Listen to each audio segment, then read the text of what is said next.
Good evening, everybody. Welcome to Two-Way Tonight. How's everybody's interest level in the Michigan Democratic Senate primary? Is it everything to you? Because honestly, we have so many great things we could show you, so many things we could talk about related to that one race, and I really don't know how much time we should spend on that. I will say it's incredibly important, as you know, for control of the Senate. There are a lot of interesting themes connected to the race. Says a lot about the electorate, the Democratic nominating electorate. It says a lot about America. Michigan's a key state, and very interesting candidates. I won't lie to you and say Mike Rogers is the most interesting person I've ever met, but the way he's approaching and the Republicans are approaching this race is really interesting.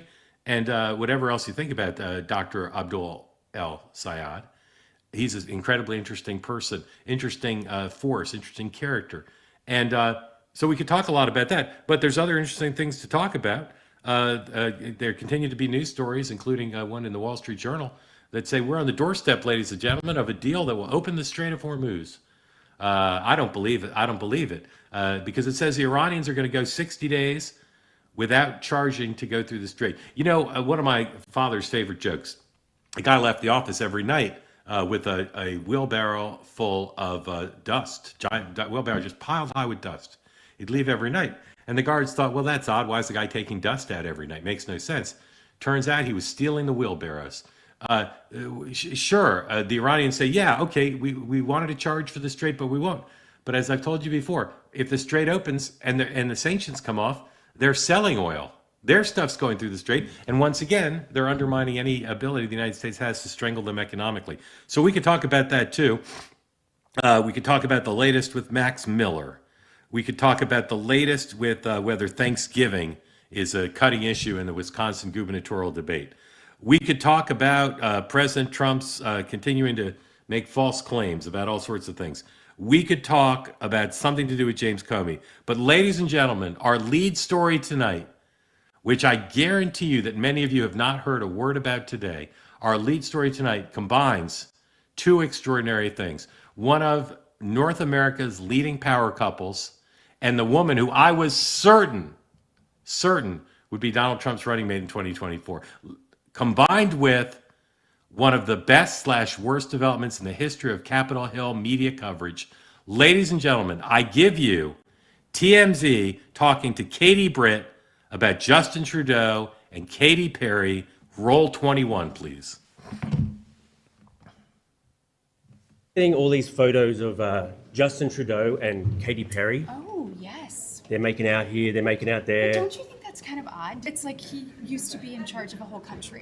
Right. And now we kind of sort of see him frolic. But the truth is like, we're all people, right? So it's odd in a good way. So, I mean, you know, Or I in don't know. I'll be with you. It's like, it is odd. But like, how did he get with Katy Perry? I know. That's actually the question that we should be getting to. I Like, agree. Who introduced him? Obviously, they didn't find each other on an app. You know, like, how'd that go down? Ladies and gentlemen, I cannot wait. And when that's kind of often a throwaway line. Say, I cannot wait. I truly cannot wait to hear what our two returning Jeopardy champion all-star guests think about that video. Here's Kristin Davison. Kristin Davison's relationship with pop culture, ladies and gentlemen, I'll be honest, it's spotty. Sometimes she's all over it, and sometimes she'll be like, M&M, is that a candy? Or she'll be like, Mr. Beast, I don't know. First of all, Kristin, welcome. Thank you for coming in. I see you've not avoided the sun so far this summer. You got to get it, the vitamin D. You know? Yeah, you've soaked it in. Do you know all three of those people? You know Katy Britt, Katy Perry, and I Justin do. Trudeau. You know who all of them are. I do. Yep. And are you familiar with the fact that TMZ has set up shop on Capitol Hill? Yeah, it's been fascinating to watch. I mean, and frankly, I think it hasn't just been entertaining journalism, if we call it that, but I think it shows the dexterity, the ability, the political athleticism of a lot of our members. So I think Senator Britt did a fantastic job. But that's my takeaway. Yeah, really good. No reason not to. She's young, she's hip. She's married to a former NFL player. Hyma Moore is here, ladies and gentlemen, Democratic strategist. Kristin's a Republican strategist. Hyma Moore is the king of pop culture. He just the man could tell you everything. I'll give you for instance. He knows the difference between America's Got Talent and The Voice, just to give you an idea. He knows the hosts, he knows the champions. He could tell you, if he said, what people have been on The Voice who have gone on to win Grammys? Boom, boom, boom. All three of them right away. Hyma, welcome. Thank you for being here. Thank you, Mark. That was so generous. What did you think of that Katie Britt video? I agree. Like, I actually have been following this Justin Trudeau and Katy Perry song quite some time. I'm really interested. But look, Katie Britt, I thought she was very adept. I think to your guys' point, I think people are trying to they're figuring out how to use TMZ to their advantage. She looks young, she looks hip, look, she's trying to take some part of the Lindsey Graham sort of space. So she's getting herself back out there, showing she has personality. I thought it was well done. All right. Thank you both for being here. And ladies and gentlemen, this program will follow a standard format that some of you will be familiar with. Raise your hand if you're here on the two-way platform, would like to get in the conversation. Kristin and Hyma are welcome you to ask them whatever you'd like. And if you're watching on X or YouTube, please don't put smack in the chat. Think about the great Nick Lowe song, Peace, Love, and Understanding. It's actually called parentheses, What's So Funny About, close paren, Peace, Love, and Understanding. And that's kind of our mantra here. Show the presumption of grace to all, with the possible exception of Hasan Piker. The more I learn about the guy, the more I believe he is an exception to the rule that we should be showing the presumption of grace to all. He seems to be a horrible person. He seems to be the very, like if you were writing a Tom Wolfe novel or making a movie, like a Coen Brothers movie, and you just wanted just here's what it seems like to me. What's the name of that actor? Sacha Baron Cohen. He seems like he's just a Sacha Baron Cohen character. Like he's so over the top in what he does. He spent part of election eve with Dr. Abdul El Sayed, and he was at his victory night party. Hyma Moore. If the nominee called you up and said, I like to hang out with Mr. Piker and I'm going to hang out with him a lot between now and election day, what do you think of that? What would you say to him? I mean, look, I think Dr. El Sayed had a really fantastic answer to this. If you listen to his time with the New Yorker radio hour. David Remnick. And look, he said, he doesn't agree with everything that Hasan Piker. He thought that some of the things he said about America, sort of should have had 9/11. Thought that was, very distasteful and disgusting to say. So I think what politicians are going to have to say now is, look, is it more important for us to connect with Hasan Piker's large audience, or should we just stop giving him a platform to build on? I mean, even after last night in Michigan, you saw what he said today and the advice he's giving El Sayed, which I think is completely wrong. I mean, look, you should not burn this thing down. El Sayed has a responsibility to reach out to voters who voted for Haley Stevens, who voted for Mallory McMorrow, who didn't vote for him, and start to consolidate the party. And so I think Democrats are going to have to make a hard decision. What's more important, expanding the audience or having Hasan Piker have this large platform where he is starting to be really irresponsible with? So what's the answer to the question? Maybe I missed it. Would you tell him to stop appearing with him? Or would you say it doesn't matter, you can just say you disagree with him and then you can keep appearing with him? I think right now you can keep using that platform to the advantage. We can't leave people sort of uninformed. And I think, if they're hearing what he's saying every day, I would prefer for mainstream and other Democrats to be a part of that conversation as well. But there's a difference in going and grabbing a beer and a coffee or a pizza with him. I mean, I think you got to make sure that Democrats know this is a good platform to use right now, but things he's saying are not within step. When you say, I'm sorry to interrupt, but when you say good platform, you mean appearing on his program? On his program, on social media. You guys, we can't deny that he has built a really, really vibrant. Bin Laden had a big following too. No, I look. I'm not gonna go back and forth with you on that. I think it's still advantageous for Democrats right now to engage with this electorate, particularly those who are not engaged. If you decide as a Democrat you're not going to talk to these people and you're going to instead disengage, I think that's the wrong thing to do. Okay, I agree with you in general, and I'm not painting with a broad brush and saying everyone on those platforms is bad. And I'm not saying we should be, as a society, judgmental about people's ideas. We should be open to ideas. But this guy just seems different to me because of some of the things he said. Moments ago, he told great reporter Adam Wren of the Politico, Hasan Piker tells me he's open to campaigning with Abdul El Sayed in the general election. Quote, if they require my services, I will always be there. Kristin, and Hyma, I respect you so much. And I understand what you're saying about almost anybody else. But this guy, and I'm talking about politics, but I'm also talking about like doing what's right. You can't. I just don't believe you can say this guy's platform is so valuable. I mean, you can say it. I just don't understand the point of view that says his platform's so valuable. You can just say I don't agree with him on everything, and then you can bring him to election night. Look, I'm not saying bring him to election night, Mark. I think there's specific nuance. Let's not play too cute with this. Like, we know there's nuance in how we engage people. There is a difference in having him as your best friend saying next to you at election night versus going on his platform and having a conversation about issues. And so I think we got to be thoughtful about that. If Josh Shapiro is willing to go and have a conversation with him on his platform, I would say Josh Shapiro, go ahead and do that. I'm not saying Josh Shapiro should go and have some sort of sandwich with him in Philly. I think this is going to go down to how much longer is he going to be able to build this platform in the way he's doing it and what he's going to do with it. Now, he is proven over the last 24 hours to not learn his lesson and still saying things that are unsavory. So at some point, maybe Democrats should have a conversation with each other and say, hey, let's disavow him and not give him any attention. But as it stands, if I were Josh Shapiro or Andy Bashir, I would go on his platform. I would have a conversation. I would say that I disagree with him, and I would be forceful about it.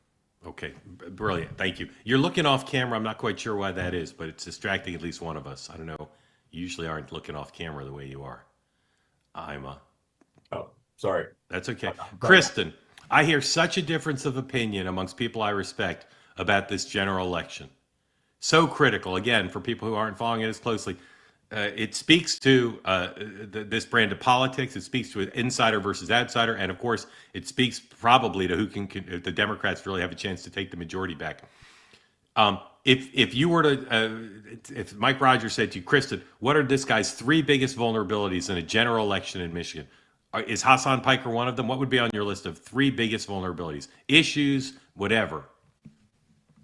I don't think in this election, having an outside podcast person is one of the top 3. I think framing that this is an individual who cares more about his political career, his political influence, the extremism versus lowering your gas bills and utility bills. That's what this election is going to be about. So there's a nuance to that. I wouldn't say that, I just think we're past the age of silver bullets and October surprises. There's a surprise every day now that you have to deal with and adjust in our politics today. I think that what Hyma said about Josh Shapiro going and talking on his show, in my opinion, I think it's a brilliant move. Why? Because people wouldn't expect Josh to do it. And I actually would have him come and have a cheesesteak in Philadelphia and air it out as, let's talk about our differences. Yeah. Let me explain why your words hurt people. So why is I'm about to tell you in a moment all the great things that happened to the Democratic nominee today, but tell me, why is he vulnerable because he's too liberal? Is he vulnerable because of his position on Israel? Where would he be vulnerable in a general election in Michigan? I would say too liberal. And I would say similar to the Harris campaign in 2024, I think one of the more brilliant things the Trump campaign did was framing them as being more focused on, the priorities of a minority group, not, demographic minority, but just a small, loud group in their party versus the broader electorate. And I think that this pulling a podcaster pulling a candidate so far to the left on issues that people in Michigan aren't talking about when they get off of work is the danger there. I don't know. I mean, there will be a lot of scary ads that say he's a socialist and look at this, he said these things about America. I don't know if in this election cycle that is going to be enough to hurt a Democrat candidate like that. I do think that the risk there is if that Democrat candidate goes along with it, and by doing so isn't talking about the income inequality platform, which I think helped him win some of the Democrats. Right. Well said. Today was an extraordinary first day of the general election for the Democratic nominee. I don't know how much of this is organic and how much of it was orchestrated, but man, the establishment, the whole party, with few exceptions, got behind him today. I received fundraising emails for him from a range of Democratic luminaries, because I'm on all the lists. I get all the Republican emails too, including Kamala Harris. I received emails in his name that where he got the list of a lot of big Democratic lists. He received endorsements, very, very favorable, not mealy-mouthed endorsements from lots of establishment people who were dead set against him as a nominee. And there were produced videos by his campaign and by others that I don't care if you think he's the worst person in the world. You cannot look at these videos and not say, this is a movement with energy, and he is an effing good performer, ladies and gentlemen. I could show you, we spend the rest of the time looking at them. They're just the ones that came out today. I got to show you two. They're incredible. And again, I'm not commenting on his policies. I'm not even commenting on his chances of winning. I'm just telling you, this guy is going to be a bigger media star because of the nature of digital media now than the mayor of New York City and then Barack Obama was in 2008, because they can produce videos like this. First one is from the DSCC, the Democratic Senator Campaign Committee, run by my two senators in New York, Chuck Schumer, Kristin Gillibrand, who were basically fully opposed to this guy being the nominee. And within 12 hours, really less, within 6 hours, 5 hours of his being declared the nominee, they produced this extraordinary video. I'm warning you now, if you're allergic to goosebumps, leave the room. 3B, please.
But it's their pack. It's the same thing. Now, a few things I need to say. First of all, there is no place called South Detroit.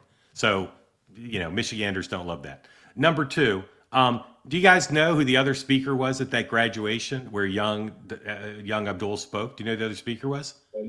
Huh? Clinton. And Bill Clinton went up to him. It seemed reminiscent of when Bill Clinton met President Kennedy at the Boys Nation at the White House and shook his hand. And you know what Bill Clinton went up to him and said? I'm told today, I don't know if it's true, maybe it's apocryphal. Bill Clinton, I'm told, said, you're too good at public speaking to be a doctor. You should be in politics. All right, so there's that. Now here's another video, because I got to show you some of them. This is a new ad from the campaign, new video from the campaign with another great soundtrack. Number 3, please. This campaign, the political establishment never imagined we could win. They said we couldn't build a movement of Michiganders united by all that we share instead of divided by all that we don't. They were wrong. Everywhere I go, I hear the same thing. It shouldn't be this hard. People are working harder and falling further behind. Politicians like Mike Rogers, they want us divided, convinced that we have more to fear from each other than the people rigging the system against us. But our campaign has never been about Democrats or Republicans. It's about people who believe our tax dollars should be invested here, not in endless war. That healthcare should be for all. That government should work for us. That power belongs to the people. Michigan, this land was made for you and me. All right, Ron Fournier, who covered Bill Clinton in Arkansas, has already compared this candidate to Bill Clinton in terms of his skills. Kristin, I don't want to be hyperbolic. I glanced at the chat. I some people using improper sexual metaphors to describe how I'm talking about him and how I have for the last couple of months. How good is he? Like, how good a political athlete is this guy? Yeah, I remember when he first emerged as a potential, like, Haley Stevens, we all thought she'd win, right? And then he started creeping up. And when I went back and watched some videos just months ago and thought, like, if this guy is the nominee, like, he can perform, he can put it on. So I watching those videos, they know the chords to push and they know the song to sing, and he's a great performer. So I'm with you there. I mean, I know we talk like a number of these flawed policy-wise candidates are great performers. I mean, some would say Barack Obama was that way too. He has a talent, no doubt about it. And more importantly than that, though, from those two videos, again, I haven't watched too many outside of that, but those two videos show that his team understands the environment that we're in. People are just angry, and they don't want to fight each other. They want someone fighting for them. And I think those were really well done. And so our side, Republicans, obviously I want Mike Rogers to win. We cannot take him for granted and fall into this trap of saying, well, he's too extreme. We got the candidate that we wanted, and we can just run ads saying he's a socialist and we're going to win. I don't think that's going to be enough here. I think he has an ability to get around those attacks. And so I'm hoping that, everyone running attacks in Michigan, I really, need to show him as being a hypocrite on a lot of those things that he says, to discredit the great performances we're going to see over the next 90 days from him. Well said. Bill Clinton and Barack Obama in my career are a step above everybody else. They're just incredible. Hyma, I'm not asking rhetorically, how good is he? Like, who would you compare him to? No, I think Kristin's right on point, what she said too, Mark, and I think you've been saying this for longer than other people. And one of my friends texted me this morning. He said, I haven't felt this inspired since 2007. Yeah. And so I think people are comparing him in some ways to Barack Obama, and I think he enjoys that. He's welcoming that. But he seems to be a much more adept political athlete than people thought. And to Kristin's point, we thought that Haley Stevens was going to do a lot better in this campaign because she had been doing this for quite some time now. And we thought that she had sort of the pulse of what's going on in Michigan. But it seems like El Said has the pulse of what's going on. He has the energy. He has the ability to be a political athlete. And what we've seen with Mandani, he has the ability to put together a team that can execute on this. I mean, it is so brilliant that you can so quickly put together these types of videos and compete at this level. This is high quality content. Hyma, how did they do all this so fast? Do you think they contacted Kamala Harris before yesterday to say, if I win, here's the language? Because in my experience, you don't turn something like that around in 4 hours. No, you're right. And look, I think that's what they did. And what I've heard is they have been subtly doing outreach to these Democrats for the last week. And they were seeing internal polling that showed that the race was going to be between 1 and 2 points and that he was likely going to pull it out. And so they have been calling people like Kamala Harris and others and having this conversation and saying, hey, we think that he may pull this out. He does want to be a bridge builder. Can you help him build that bridge? And I think, and look, be quite frank, but what's happening in Wisconsin right now in the governor's race and the nervousness Democrats have had around the Senate race, they see it advantageous to consolidate as quickly as possible. And Kamala Harris, as you know, wants to be a part of that reconsolidation because of her history in Michigan. Yeah, well said. Ladies and gentlemen, I do not read the chat, but I do glance at it. I'm not rooting for him to win. I'm not commenting on his positions on Israel or economics. I'm just telling you, he is an extraordinary performer, which matters a lot in politics, against a nice man like Mike Rogers, who is not this kind of candidate. And as Hyma just fleshed out for you, his campaign operation is not amateurish. We've all been around Senate campaigns, statewide, even in big races, that are not at this level of sophistication. You don't get the Senate super PAC to produce an ad of that quality in 5 hours. And remember, up until yesterday, the position of that super PAC was, we want that guy to lose. And today, they put one of the best, it's really one of the best Senate campaign videos I've ever seen for either party. And somehow they got Chuck Schumer to produce that in 3 hours, meaning they started several days ago, even though he hadn't won. And same with getting an email from Kamala Harris. Kamala Harris's fundraising email list, every Democratic candidate in the country would like an email from that list. I don't remember getting very many from that list for other candidates. I get a lot for Kamala Harris. I probably should have researched that. In any event, he's got some problems. Already mentioned, we already talked about Mr. Piker. Here he is. He talked today, he made a long, lovely statement thanking a lot of people. Then he took some questions. Here he is talking about Jewish voters. And I don't think this went quite where he intended it to go, or maybe it did. Number 4, please. I want to speak specifically to an issue that has been focused on in this race. To my Jewish American sisters and brothers, one of the most indelible memories of this campaign will have been the opportunity to break bread with you at Seder, to worship with you at Shul, to be embraced by you. And listening to sisters and brothers who said, you know, I want to join this movement because AIPAC doesn't speak for me. Because I understand that self-determination for one people does not require the quenching of self-determination for another people. That unless all of us are free, none of us are free. I want to tell you the great gift that you've given me. And to all of my sisters and brothers of the Jewish faith, or any faith at all, or no faith at all, I want you to know that my commitment to your safety, my commitment to Jewish safety, is the same commitment that I have to the safety of my own daughters. Because if there is one question of a political philosophy that ought to animate us all, is what would we build, what would we do if we treated all of our kids like they were all of our kids? How would we spend our money? Where would we put our investment? How would we embrace one another? What kind of schools would we build? What kind of health care would we offer? What kind of jobs would we protect? And I say this because there could not be a greater contrast between that philosophy and the cynicism of Mike Rogers. See, Mike's a guy who spent 14 years in Congress with one goal: to figure out how to cash out the day he left. Hyma, well, everybody tells me that Israel and AIPAC are going to be massive issues in the 2028 presidential campaign. I'm still not sure. Is Israel and AIPAC, are they going to be issues? AIPAC suggested today that they would spend in the general. They normally spend in primaries, but they say they suggested they might spend in the general to help Mike Rogers. Is he going to keep talking about it, or is Mike Rogers going to talk about it? How much will Israel and his views of Israel be a factor in this race? Yeah.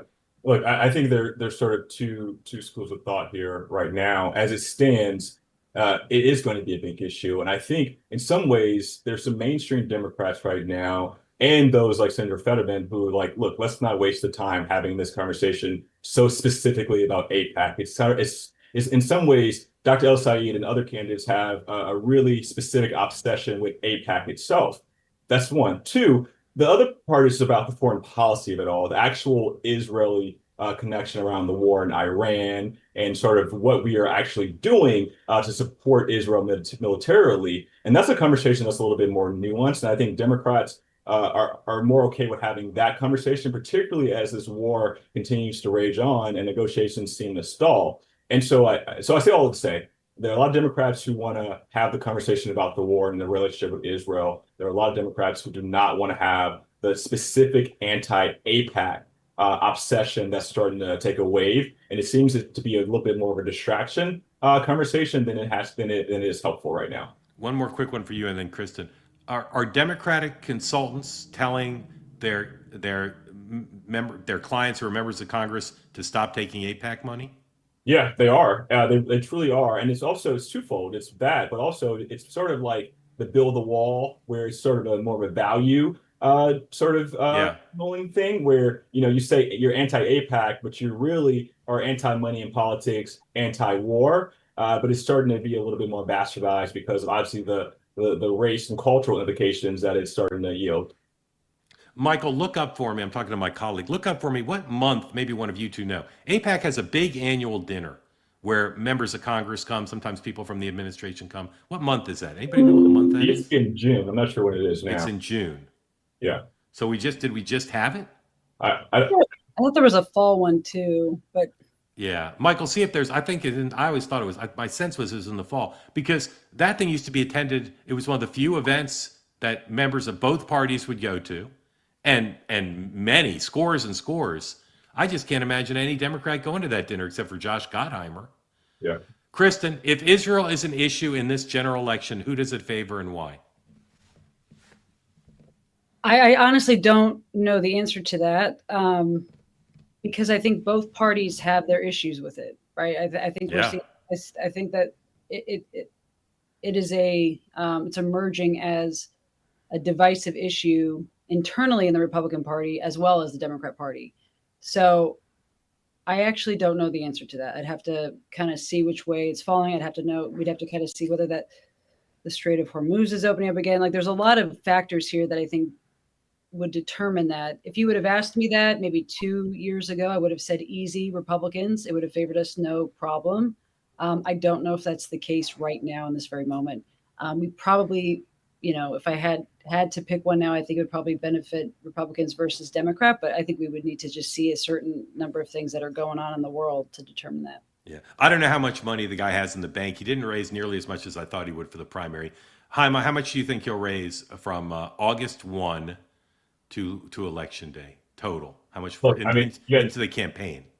He's still competing with Tellerico down in Texas. It was just a juggernaut of fundraising. Yeah. Jared Brown is now, starting to amp his stuff up in Ohio. Yeah. That's becoming really interesting. And then Iowa. So I think he will do, better than he did in the primary, but I don't think he's going to get to the, 120, 150 million. We'll get to 50. We get to 50. I think he'll get to 50, and he could get to 60 depending on where the energy is. And now you have this governor's race that's become a bit more interesting as well in Michigan. Right. So there is I think some thought he'll get to 50, 60. But I think the 100, 120 is going to be a hard hurdle right now with the other races. Right. A lot of attention. Although if you give $10 to multiple people. You can, Yeah. but I think We're in the midst of the Trump recession. There's only so much money to go around. March was the annual policy conference. Michael, see if you can get me a list of the Democrats who went to that, please. Here's what AOC said on X to AIPAC today, 14. AOC, I'd say not the biggest fan of AIPAC. I'm willing to say that. I appreciate AIPAC proving it doesn't belong in the Democratic Party and especially our primaries. From endorsing January 6 members to ensuring Congress remains in the hands of a 34-count felon, AIPAC is an organization committed to undermining democracy at home and abroad. See you in November. Man, that's some rough stuff. Again, to just give you an idea, ladies and gentlemen, of how much the world has changed, there ain't a Democratic member of the Congress who would have sent that tweet 20 years ago. I don't know, did Twitter exist? But you see my point. Taking on AIPAC that frontally, that's quite something. It's quite something. What do the Polymarkets say about the Michigan Senate race now that the general election is set? 12B. What do you guys think? What do you think the wagers think? Well, here's what they think.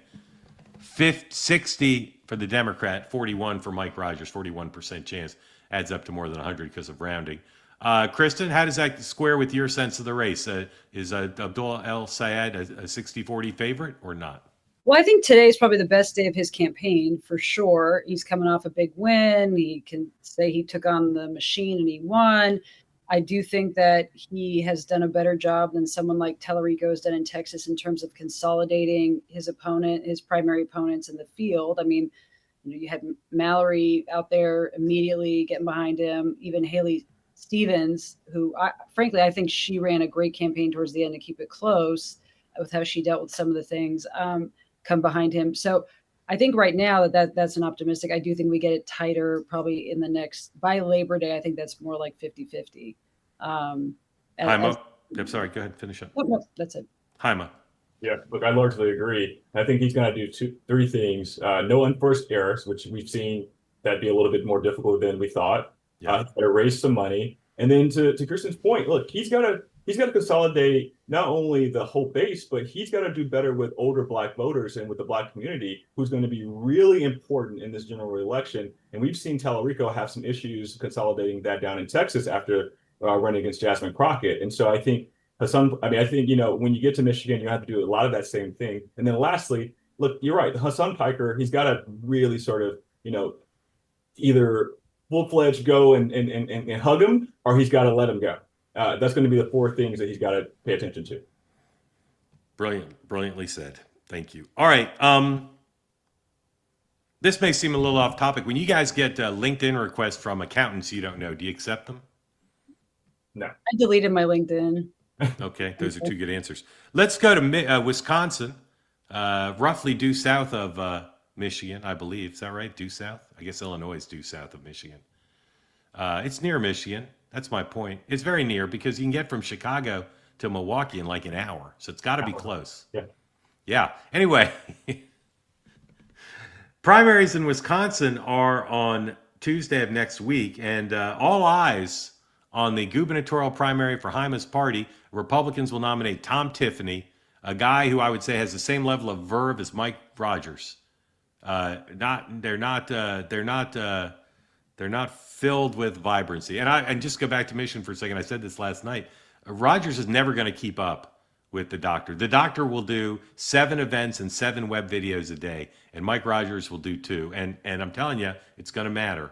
It's going that's an asymmetrical advantage for the Democrats. Anyway, in Wisconsin, this lady Francesca Hung is doing so well amongst Democrats.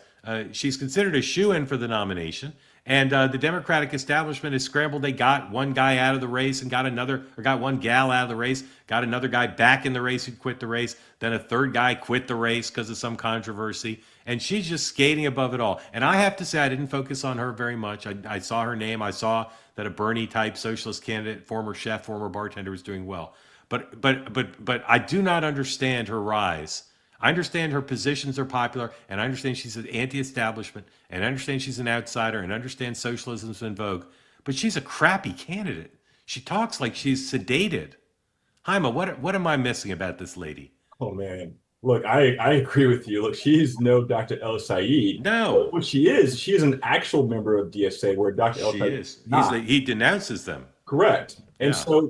so she does not have the professional campaign that Dr. El Sayed had. But what she is doing, what I'm hearing on the ground, Mark, is she's had an incredible door knocking campaign. She's been out there and really doing some grassroots work that seems to be working. And then to your point, she's been above the fray with all that's been happening with my friend Mandela Barnes and with Crowley and with others in the race. And so it's giving her a lane to just sort of be above the fray. Yeah. Democrats are very concerned right now about this. And not just because of her DSA allegiance, it's because she just hasn't been the type of caliber of candidate that they needed in Wisconsin right now. Wisconsin, as you guys remember, that we've had 2 cycles of Supreme Court justices where Democrats have done well. Elon Musk has put a lot of money there. This is sort of the quintessential battleground state. Kamala Harris lost, Joe Biden won. And so this is something that Democrats are really focused on right now. And they see if losing this governor's race is a precursor to, it's going to be a hard 2028. That's what they're thinking. You do not want to run for president as a Democrat in Wisconsin with a Republican governor. You just don't. For all the reasons governors control the election apparatus, you do not. Kristin, I need to ask you, because we have a strict recusal policy here. How do you feel about Thanksgiving? In general, as the holiday? Yeah. It's one of my favorites. All right, so you don't support abolishing it? No. Okay. This lady supported abolishing it, and then she went on CNN with Caitlin Collins, and she didn't repudiate her previous opposition to Thanksgiving. She gave some weird answer, again, like she's on something. And then, so now she tried to do a makeover with the Politico. She did an interview with the Politico, and obviously knew, all right, third time's the charm. Now I'm going to tell everybody what I think of Thanksgiving. This was painful to watch. If you're already feeling some pain in your body, as many of our older community members might, this will do one of 2 things. Either this will take your mind off the pain you're currently feeling, or it will exacerbate your pain and you're likely to sue us. I hope it's the former, not the latter. Number 16, get ready for cringing. My favorite holiday is Thanksgiving. Because I There you love have it. Thanksgiving. Yep. I don't want to cancel it. I actually love it. We bring, actually, it's kind of in-laws and family members and their in-laws, and it's a big event. And, I'm going to be real. I'm kind of a curmudgeon when it comes to holidays in general. But right now, what we want to get serious about is making sure that we deliver a Democratic trifecta for the majority, for Democrats. And it's exciting to see more and more people join our movement, get engaged, get organized, and get to work to make sure that we have Democrats in the majority in the legislature and the executive this year.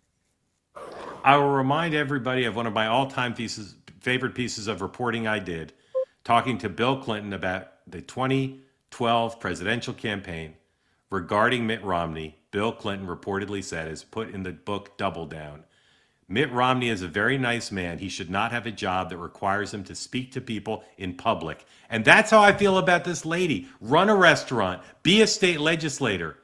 Hyma, if she wins, can she govern? Can she give her state of the state like that? I don't know, man. That Mark, that was painful. But that's the norm. I'm now obsessed with watching videos with her. I have been obsessed with watching every video she's done in the last week, and they're all the same. Look, I hope that she can get better. I know a bunch of Wisconsin Democrats who I'm very close friends with who are trying to get to her and try to help her sort of, be a little bit more professional because look, what we've seen is on the Democratic side, and you guys know this, that the DSA does have energy. And so she's using the vibes of DSA right now to skate to this nomination, but it's going to get real serious very quickly after this primary is over. And she's got to professionalize it. She's got to be a lot better presenting, and she's got to give people confidence because a boring candidate can beat someone like that. Yes. Yes. Kristin, I know you don't like to help the other party, but if you were inclined to give that lady an hour's worth of media training, what would you spend the hour doing? I don't know. I'd probably tell her never to do media again. Just do the full Joe Biden, just keep her inside. I think she, she needs to understand what the message is and stick to it. She was kind of not that bad until she started saying she hated all holidays, and then it just got kind of weird. And she starts. So if I were her team, I would only let her do 5-minute interviews, no more, no less. Yeah. And I would say holidays are off limits. And if a reporter says we don't take topics off limits, I'd say, can you give me a sense of whether you'll ask about holidays? Here's the, I got a bunch of stuff to run through. Stand by. Here's the Polymarket on the Wisconsin governor's race. But I bet you those wagers in Hong Kong haven't seen the video we just showed you. Because if they did, ladies and gentlemen, I don't think they'd have the race like this. Republican 57, Democrat 45%. If that lady performs like that, she's not going to have a 45% chance of winning. Tom Tiffany may not be the most electric person in the world, but the people of Wisconsin are not going to elect a spaced out person to be their governor. I've never seen a governor talk like that, and I've seen a lot of governors in my career. Ladies and gentlemen, as you know, I don't read the chat. I'll say this: there's about 5 lines that if you don't want to hear me use over and over again, you should watch something else. Number 1 is that Bill Clinton line about Mitt Romney. Number 2, 2 Haley Barbour lines that are in contradiction. In politics, good gets better and bad gets worse. And in politics, nothing is ever as good or bad as it seems. You'll hear me say those over and over, ladies and gentlemen, because even though they're in contradiction, they explain any situation. Number 4, another Haley Barbour line stolen from the head of FedEx. The main thing is to keep the main thing the main thing. And finally, the line you'll hear me use over and over again, courage. I can't remember the 5th one. All right. Donald Trump is speaking right now in Vegas or the Vegas Metroplex, and he's giving a standard stump speech. But here's a line he said, which you don't hear every day from a president of the United States. He's speaking about the aforementioned Dr. Abdul El Sayed. Quote, he hates Jews with a passion that burns in his heart. That's what the president said. I have a funny feeling that Donald Trump is going to become as obsessed with watching that guy as Hyma and I are watching the Democrat in Wisconsin, and he's going to turn him into the face of the Democratic Party the way we all thought he was going to do with the mayor of New York City. That's my prediction for you today, ladies and gentlemen. To your questions in a moment, let me run through some other news real quick. Everybody keeps sending me the same Mike Rogers quote about fighting terrorists. I'm going to show you as much Mike Rogers over the next 3 months as we can, ladies and gentlemen. But he's going to have to be good. He's going to have to perform. Max Miller still hasn't quit. I still predict he will. But he's not getting good press from anybody. Let's see. The Florida Attorney General subpoenaed Anthony Fauci. I already told you about the Wall Street Journal story that says there's going to be an Iran deal to open the strait. And I already showed you Katie Britt. Ladies and gentlemen, a quick word from a sponsor, and then to your questions. Please, if you're here on the platform and like to be in on the joke, in on the game, ask me about my favorite Haley Barbour slogans, whatever you'd like, expressions, please raise your hand. CNN's taking the president live right now. Color me surprised. I don't know why that would be. All right, here we go. Our sponsor tonight, our friends at Cozy Earth, they want you to be comfortable and surrounded by towels as big as the Ritz. Right now, 20% off if you go to CozyEarth.com and use the promo code 2way. They're going to send you 2 sets of towels. The beach towels and the bath towels. Here's what's going to happen. Your new beach towels are going to be as soft and plush as your current bath towels, and your new bath towels are going to be like the towels you get when you stay at the Ritz-Carlton or the Four Seasons. That's what's going to happen, and all with 20% off. Give it a try. If you need some new towels, go to cozyearth.com. Look for the beach towel, bath towel set right there, and buy them. Incredibly plush, super absorbent. They feel elevated compared to what you got now. I guarantee it. Incredible collection of plush options, different colors, spa-like, luxurious. Go right now. If you don't like them, you send them back. No questions asked return policy. And I had to return one thing because it was the wrong size. Truly no questions asked. No paperwork, nothing in triplicate. Go to cozyearth.com, use the promo code TWOWAY to get 20% off into the post-purchase survey. Say you heard about it right here. All right, ladies and gentlemen, here is the aforementioned soundbite from the president talking about the doctor of Michigan, Dr. Al Sayed. Play it, please. Congress are working every day to defend the American dream for you and your children. The radical left, the maniacs are trying to destroy it with the disaster known as not socialism, communism. It's communism. These are communists. And the polls were wrong again last night when they thought it would be a landslide victory for a hater of Jews and a hater of Israel. This guy hates Jews. Somebody said, oh, that's a little strong. No, he hates Jews and he hates Israel. Abdul el-Sayed. Can you believe this? Wait till he finds out his middle name's Muhammad. This could only happen to me. Abdul el-Sayed, lovely gentleman. He's a man of hate.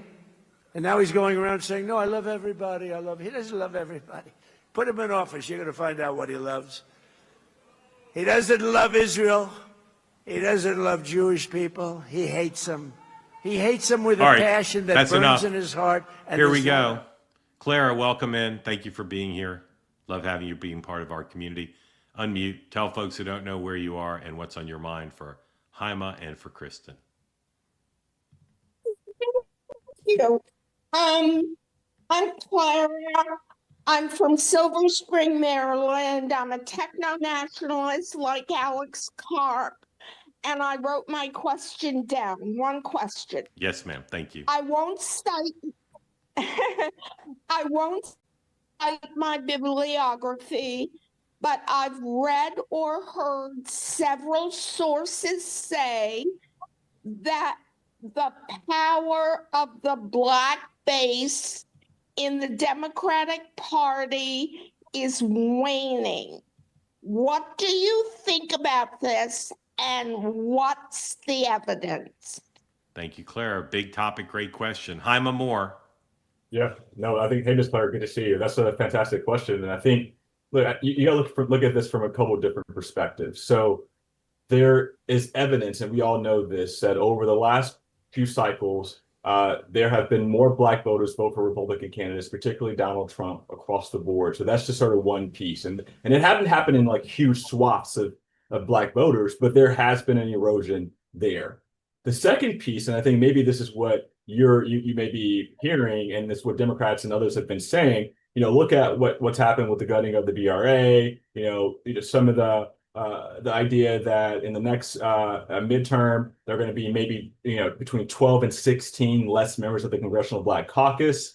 So that's what people are meaning by those two things. I think both tend to be fairly true. And obviously just politics are just different in all these states, particularly in the South. But I think that's what people are tending to say. One of those two examples. Kristin. Thanks, Hyma. I think it's a really great question and good answer. I think not totally related, but more so just from a Republican standpoint, I will be curious if those gains that Republicans have made with groups like Black voters, Hispanic voters hold in this midterm. That's going to be one of the bigger questions I have, seeing particularly in places like Michigan, like Texas, in certain parts of Virginia and North Carolina as well, and Georgia. Those are the places where I'm looking to see if our gains hold, or if it was a one and done deal and everyone starts to coalesce back to Democrats, or if we can create long-term lifetime Republican voters. Thank you. Thank you. Great question. Grateful to you always for coming on. Thank you. Mark, welcome in. Thank you for being here. Tell folks who don't know where you are and what's on your mind after you unmute carefully without crashing into law enforcement. Will not. Good afternoon, everybody. My name is Mark. I'm in the mountains of the Pocono Mountains of Pennsylvania. A quick comment on Piker. Mark, you were talking about this cat so much, I had to start watching him just to see who he was. He's not half as bad as I think you make him out to be, or folks make him out to be. But with all, the dude does 9 hours a day, 7 days a week. Tons of stupid stuff's going to fall out of his mouth. But he engages in a way that possibly just generationally, I've never seen before. Quick question. Do you feel that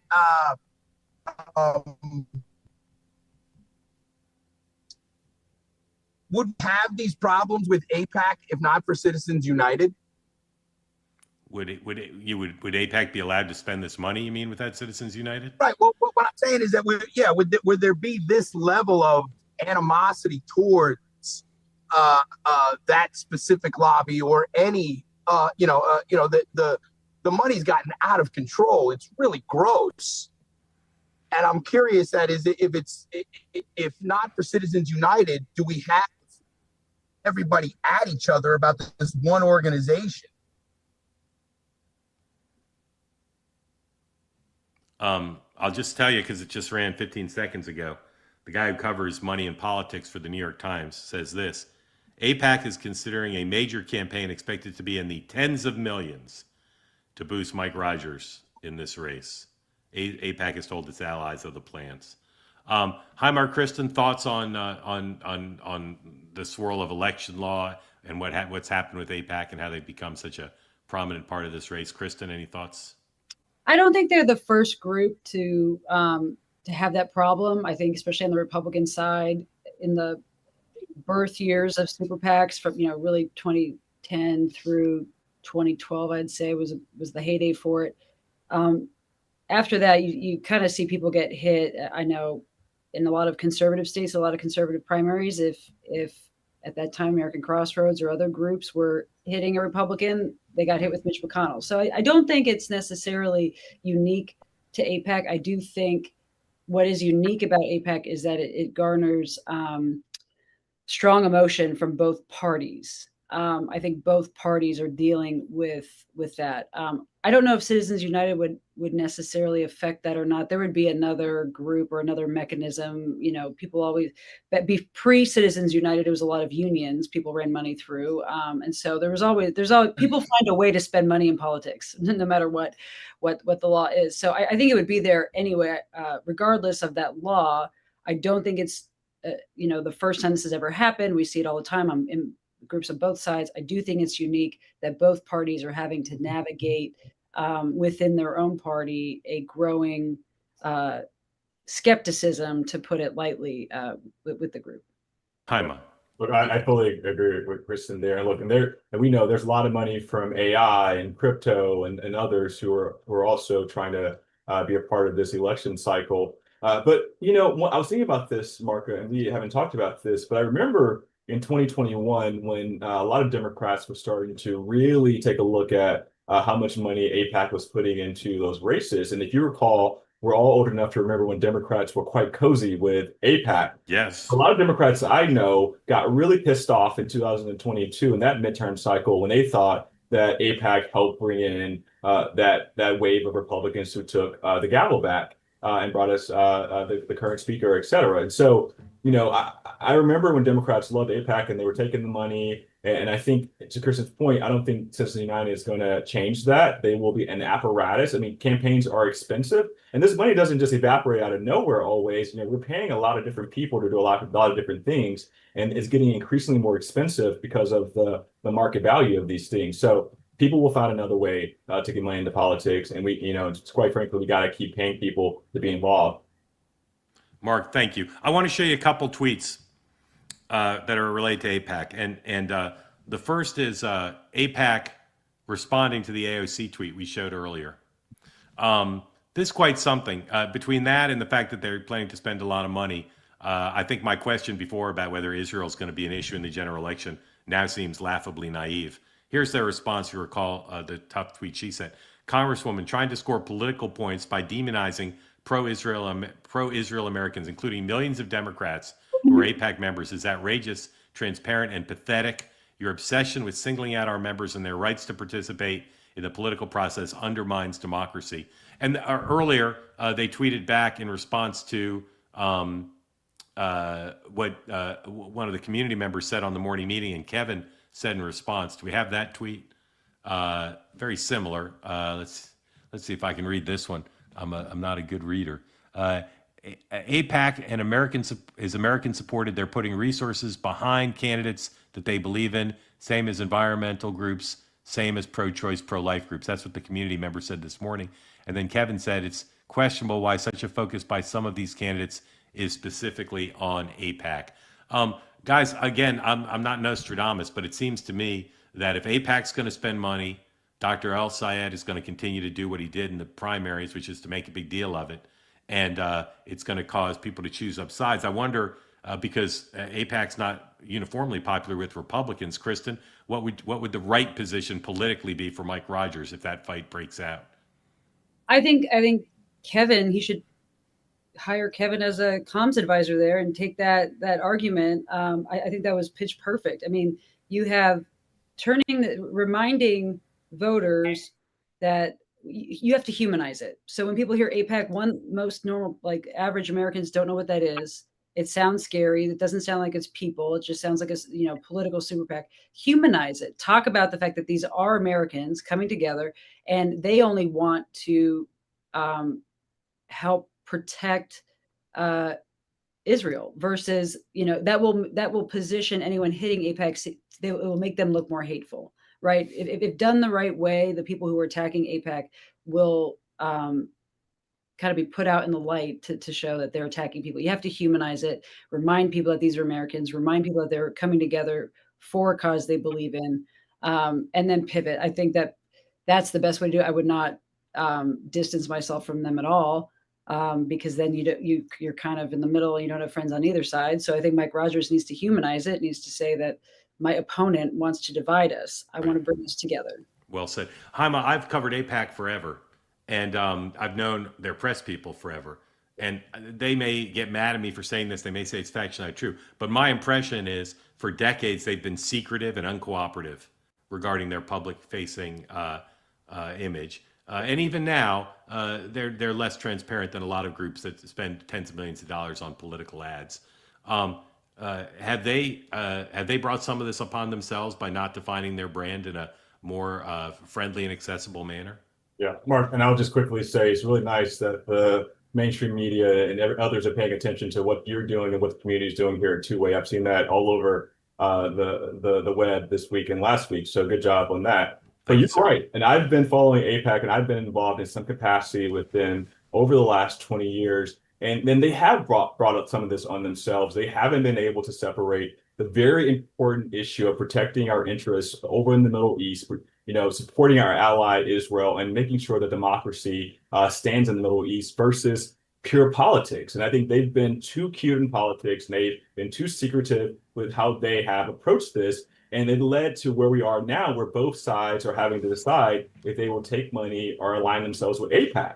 I mean, look, at the end of the day, I think if to Kristin's point, if I were advising the candidate, I would say all what she said, and then I would immediately pivot to two things. One, we have to protect what's going on over there. And two, while we're doing that, we can also attack domestic economic issues. That's the issue what El Sayed and others are trying to say, that Right. so many people are focused on Israel that they can't focus on America. But I think we can do both. Brilliantly said. So grateful to you both. These are complicated things that cut across different aspects of politics and government and media and America. And I'm very grateful to you both whenever you're on, but particularly when there are complex things like this. So thanks to you both. Thanks to y'all for being part of the Two-Way community. Tonight, Kevin, Larry, and I in the 10 o'clock hour on News Nation together, if I'm awake. Tomorrow, 9 a.m. Eastern time, morning meeting. And my monologue on Next Up tomorrow, huge reaction to my making Josh Shapiro #1 most likely Democratic presidential nominee, including many of you who say the Democratic Party is not going to nominate a pro-Israel Jewish American for president in 2028. Tomorrow, tune in, because I will demolish that argument. I will demolish it. Thank you for watching. Thanks to Kristin and Hyma. Thanks to all of you for being part of the community. I'll see you on News Nation tonight at 9 a.m. tomorrow. Have a great evening, everybody.